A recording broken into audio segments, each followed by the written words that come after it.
महाराष्ट्र राज्य माध्यमिक आणि उच्च माध्यमिक शिक्षण मंडळातर्फे 12वीची परीक्षा आजपासून सुरू होते। यंदा या परीक्षेसाठी 15,05,037 विद्यार्थ्यांनी नोंदणी केली आहे। गेल्या वर्षीच्या तुलनेत विद्यार्थ्यांच्या नोंदणीत घट झाली आहे।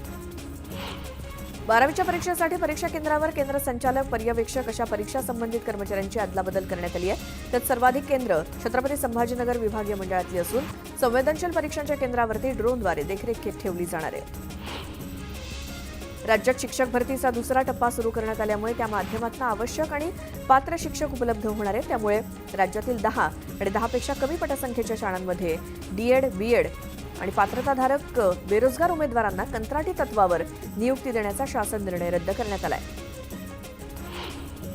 शिक्षण हक्क कायद्याअंतर्गत खासगी शाळांमधील 25% राखीव जागांवरील प्रवेशासाठी आलेल्या अर्जांची ऑनलाईन सोडत सोमवारी विद्यार्थ्यांच्या हस्ते काढण्यात आली। राज्यातील 8,863 शाळांमधील एकूण 1,09,111 जागांसाठी 3,05,159 बालकांचे अर्ज आलेत। भारतात सोन्याच्या किमतीत मोठी वाढ झाली आहे। 10 ग्रॅम 24 कॅरेट सोन्याचा भाव 87,210 रुपयांवरती पोहोचलाय। जागतिक बाजारपेठेत चढ उतार असतानाही सोन्याच्या किमतीत सातत्यानं वाढ होत असल्याचं बघायला मिळतंय। पुणे शहरामध्ये जीबीएसच्या आजारामुळे आता शहरातील लहान मोठ्या सर्व सुमारे 350 पाण्याच्या टाक्या महापालिका धुवून काढणार आहे। त्यामुळे शहरातील पाणी पुरवठा विस्कळीत होण्याची शक्यता आहे।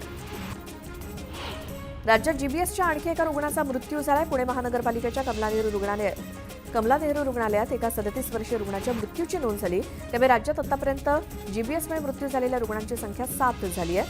दरम्यान राज्यातील जीबीएसची रुग्णसंख्या 192 वरती पोहोचली आहे। अमरावती जिल्हा बँकेचे अध्यक्ष बच्चू कडू यांना सुप्रीम कोर्टानं मोठा दिलासा दिलाय। 14 फेब्रुवारीला 5 संचालकांवरती अविश्वास प्रस्ताव मंजूर केला जाणार होता। याला सुप्रीम कोर्टानं स्थगिती दिली।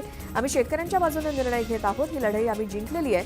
आता अपात्र होण्याचं कोणतंही कारण नाही, अशी प्रतिक्रिया बच्चू कडूंनी दिली। कॉमेडियन प्रणित मोरे मारहाण प्रकरणात आतापर्यंत एकूण 10 आरोपींना अटक झाली आहे। मुख्य आरोपी तन्वीर शेख आणि कौशल शिंदेसह अन्य 8 आरोपींना पोलिसांनी ताब्यात घेतलंय।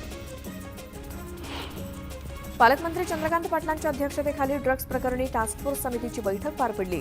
जिल्ह्यातील बंद असलेल्या 134 कारखान्यांची तपासणी 8 दिवसात पूर्ण करण्याचे निर्देश चंद्रकांत पाटलांनी दिले। त्यासोबत जिल्ह्यामध्ये नशाविरोधी प्रबोधनाचा कार्यक्रम राबवण्याचा निर्णय घेण्यात आलाय। सिंधुदुर्गातल्या झारा पर्यटक मारहाण प्रकरणी हॉटेल चालकावरती कारवाई करण्यात आली। पालकमंत्री नितेश राणे यांनी संबंधित हॉटेल सील करण्याचे आदेश दिले। आमदार निलेश राणेंनी व्हिडिओ प्रसारित करत 48 तासात कारवाई करा अशी मागणी केली होती। यावरती नितेश राणेंनी तत्काळ ॲक्शन घेतली।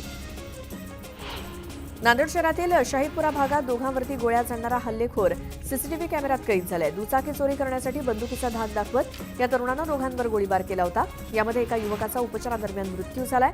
अन्य एकावरती उपचार सुरू आहेत। तर सीसीटीव्हीच्या आधारे पोलीस फरार आरोपीचा शोध घेत आहेत। हतनूर धरणात 54% गाळ असल्याचा अहवाल समोर आला। गाळाचं उत्सर्जन करण्यासाठी गोळे समितीच्या शिफारशीनुसार 8 विस्तारित वक्राकार दरवाजांचं काम हाती घेण्यात आलंय। मात्र तुटपुंज निधीमुळे गेल्या 15 वर्षांपासून हे काम रखडलंय। त्यामुळे 110 गावं आणि 5 प्रकल्पावरती पाणी टंचाईचं संकट घोंगावतंय।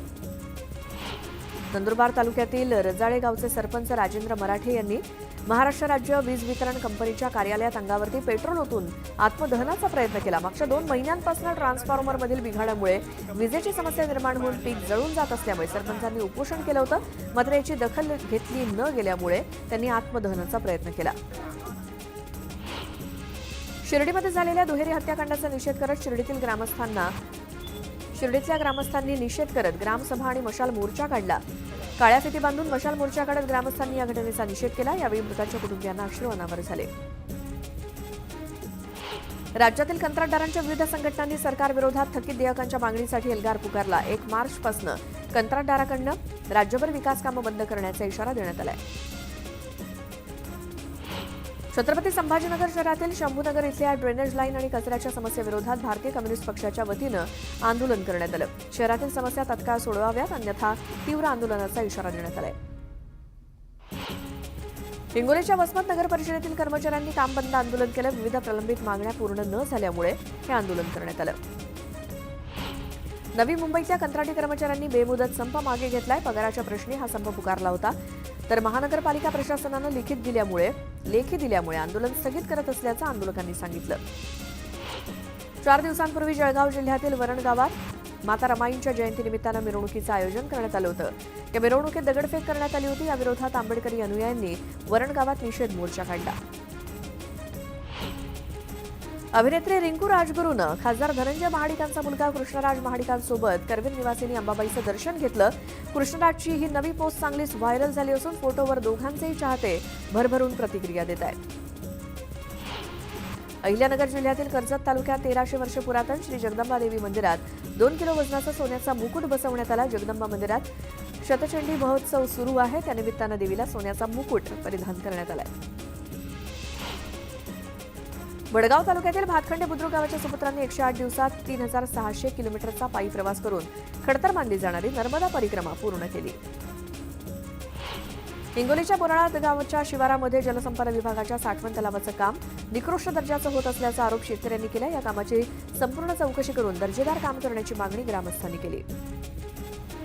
वर्ध्यातील बजाज इन्स्टिट्यूट ऑफ टेक्नॉलॉजी महाविद्यालयामध्ये विद्यार्थ्यांना अन्नातनं विषबाधा झाली. 29 विद्यार्थ्यांची तब्येत बिघडली. त्यामुळे 26 मुली आणि 3 मुलांचा यात समावेश आहे. बांगलादेशींवर मोठ्या प्रमाणात कारवाई सुरू आहे. त्यामुळे कारवाईच्या भीतीनं नवी मुंबईतल्या एपीएमसी मार्केट परिसरात बांगलादेशी वास्तव्य करत असल्याचं बघायला मिळालं. या ठिकाणी पोलीस दाखल झालेत. बांगलादेशींनी एपीएमसी मार्केट परिसरात वास्तव्य करू नये अशा सूचना देणारा व्हिडिओ सध्या व्हायरल होतोय. अंबरनाथच्या पाईपलाईन रोडवरती एका तरुणाला तिघांनी बेदम मारहाण केली. भर रस्त्यात अर्धा तास मारहाण होत होती, तरी येणाऱ्या जाणाऱ्यांपैकी कुणी पुढे सरसावलं नाही. मात्र या मारहाणीचा व्हिडिओ सोशल मीडियावरती व्हायरल करण्यात आलाय. या व्हिडिओच्या आधारे पोलीस मारहाण करणाऱ्यांचा शोध घेत आहेत. वसई पश्चिम इथल्या ताम तलाव परिसरामध्ये लिंबाचं झाड कोसळल्यामुळे मोठी दुर्घटना घडली. या दुर्घटनेत गाडीची साफसफाई करणारे भाऊ बहीण थोडक्यात बचावले. या घटनेचं सीसीटीव्ही फुटेज समोर आलंय. मुंबईच्या चेंबूरमधील पोलीस ठाणे उडवून देऊ असा धमकीचा फोन पोलीस कंट्रोल रूमला आला. बॉम्बशोधक पथकानं तपासणी केल्यानंतर ही अफवा असल्याचं समोर आलंय. तर फोन करणाऱ्या व्यक्तीचा एटीएसकडनं तपास सुरू आहे. कल्याण शिळेफाटा रस्त्यावरील पलावा जंक्शन जवळच्या निलजे उड्डाण पुलाचं काम पूर्ण झालंय. आज मध्यरात्री पूल वाहनांसाठी खुला करण्यात आला. उल्हासनगर आणि आजूबाजूच्या परिसरात भटक्या कुत्र्यांची दहशत वाढली. गेल्या वर्षभरात 21,000 नागरिकांना कुत्र्यानं चावा घेतलाय. त्यामुळे भटक्या कुत्र्यांचा बंदोबस्त करण्याची मागणी नागरिकांनी केली. घरकाम करणाऱ्या महिलांना नागपूर ते मुंबई असा विमान प्रवास घडवून आणण्यात येणार आहे. रसिकाश्रय सामाजिक संस्था हा विमान प्रवास घडवून आणणार आहे. श्रीरामपुरातील सराईत गुन्हेगार शाहरुख शेख याला स्थानिक गुन्हे शाखेनं सापळा रचून अटक केली. त्याच्याकडनं गावठी कट्टाही जप्त करण्यात आला. शाहरुखवरती खुनाचा प्रयत्न, दरोडा अशा गंभीर स्वरूपाचे 10 गुन्हे दाखल आहेत. एकतर्फी प्रेमातून मामाच्या मुलाची हत्या करणाऱ्या आरोपीला खेडच्या अतिरिक्त सत्र न्यायालयानं आजन्म कारावासाची शिक्षा सुनावली. 2018 मध्ये घडलेल्या या गुन्ह्याचा 6.5 वर्षांनी निकाल लागलाय आणि आरोपी तुरुंगाबाहेर आल्यास मामाकडच्या कुटुंबाला धोका निर्माण होऊ शकतो. हे लक्षात घेता हा निर्णय घेण्यात आलाय. स्वस्त दरात सोनं देतो असं सांगून व्यापाऱ्यांना लुटणाऱ्या टोळीचा रायगड गुन्हे अन्वेषण शाखेनं पर्दाफाश केला. या टोळीत 2 पोलीस कर्मचाऱ्यांचा देखील सहभाग आहे. या प्रकरणात व्यापाऱ्यांचे 1.5 कोटी रुपये लुटणाऱ्या 4 आरोपींना रायगड पोलिसांनी अटक केली. अमळनेरमधील सेवानिवृत्त कर्मचारी चंद्रकांत शिंगारे यांचे 9 लाख रुपये असलेली बॅग चोरट्यांनी बँकेसमोरूनच लांबवली. चोरीचा प्रकार सीसीटीव्हीत कैद झाला असून पोलिसांकडनं चोरट्याचा शोध सुरू आहे. छत्रपती शिवाजी महाराज आणि डॉक्टर बाबासाहेब आंबेडकर यांच्याबाबत आक्षेपार्ह वक्तव्य करणारा राहुल सोलापूरकर मूर्ख आहे अशा शब्दात मंत्री राधाकृष्ण विखे पाटील यांनी अभिनेते राहुल सोलापूरकरांचा समाचार घेतला.